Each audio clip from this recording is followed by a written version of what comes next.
é inevitável a gente comentar a brincadeira de mau gosto que o juiz do Supremo, Marco Aurélio Mello, colocou o Brasil em 5 horas de terror, né?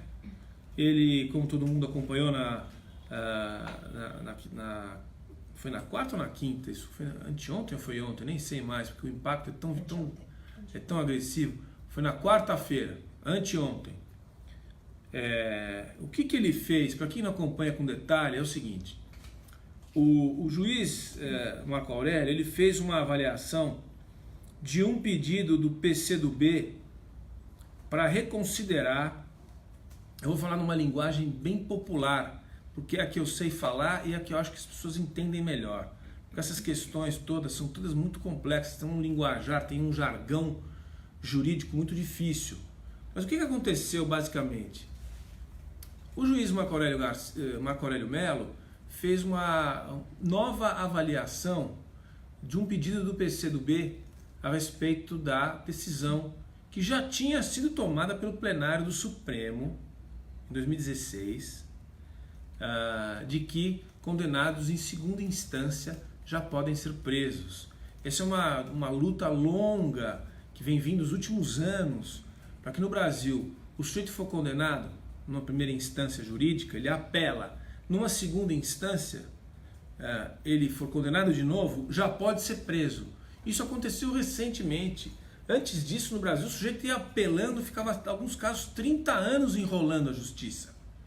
Então, por uma questão de justiça, por uma questão de aperfeiçoamento do sistema, o Supremo já tinha decidido, em 2016, finalmente, também em função do processo do presidente Lula, que é quem dá destaque para essa matéria, né, que já estava definido. Ou seja, nos países civilizados, decidido pelo Supremo, pelo plenário do Supremo Tribunal Federal, qualquer coisa, está decidido, ponto final. Mas não. O senhor Marco Aurélio Mello, que é conhecido por tomar decisões, vamos dizer assim, exóticas na sua história de juiz do Supremo, que já é longa, ele foi indicado pelo presidente Collor em 91. Olha só. E só sai em 2021.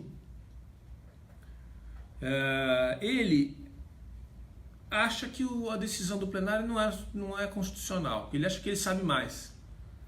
Ele acha que ele tem conhecimento da Constituição melhor do que o plenário e do que dos outros 10 juízes juntos. Então ele simplesmente tomou a decisão de que a jurisprudência criada em 2016 não era suficiente. Isso gerou um pânico generalizado no Brasil, tá certo? Porque a primeira coisa que você para, diz, bom, não tem segurança jurídica nesse país. Qualquer dia, algum maluco toma uma decisão e reverte todas as decisões importantes. O que o presidente do Supremo e plantonista naquele dia, quase um dia antes do início do recesso do judiciário, o juiz Toffoli tomou a decisão, finalmente, motivado pela Procuradoria-Geral da República. A senhora Raquel Dodge fez um parecer imediato dizendo que a decisão não podia proceder e reverteu, 5 horas depois, reverteu a decisão. Nesse período de 5 horas, o país entrou em pânico, porque o que significaria a decisão, se aplicada? Em torno de 160 mil presos poderiam ser liberados, porque nesses casos estão todos sendo, já foram julgados em segunda instância, mas estão apelando. Então, assim, numa população em torno de 700 mil pessoas encarceradas, a gente ia ter 150 mil, em tese, com direito de sair e sair andando pela rua até que fossem novamente condenados. Então, assim, é chocante. O que isso significa, pessoal, do ponto de vista político? Provavelmente existe uma dívida aí, e é muito explícito isso, de alguns juízes do Supremo com o regime anterior e com a nata da política do governo anterior. É o caso do juiz Lewandowski, é o caso do juiz do juiz Gilmar Mendes, é o caso enfim, que são os mais conhecidos aí, que tomam decisões muitas vezes explicitamente contra a lógica e contra a vontade do país e da sociedade brasileira.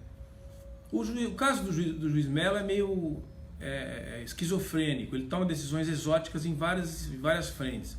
Ninguém percebeu até que ele tomou 4 decisões no mesmo dia, e uma delas foi uma boa decisão, que foi exigir que a eleição do Senado seja feita por voto aberto, o que nesse ponto é da vontade da maioria da população, considerando que o candidato à presidência do Senado é o senhor Renan Calheiros. Como eu sempre digo aqui, quando me dá vontade de vomitar, zum Kotzen, né?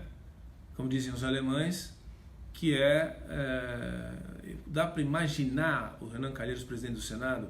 Não dá, mas é possível. Se fosse voto fechado, né? Voto que não fosse voto aberto, explícito, as chances eram grandes. Agora, por decisão do juiz Marco Aurélio Mello, a eleição do presidente do Senado vai ser por voto aberto. Então, melhoram as condições de alguém ser presidente do Senado que não seja Renan Calheiros. O fato é que ele tem esse perfil.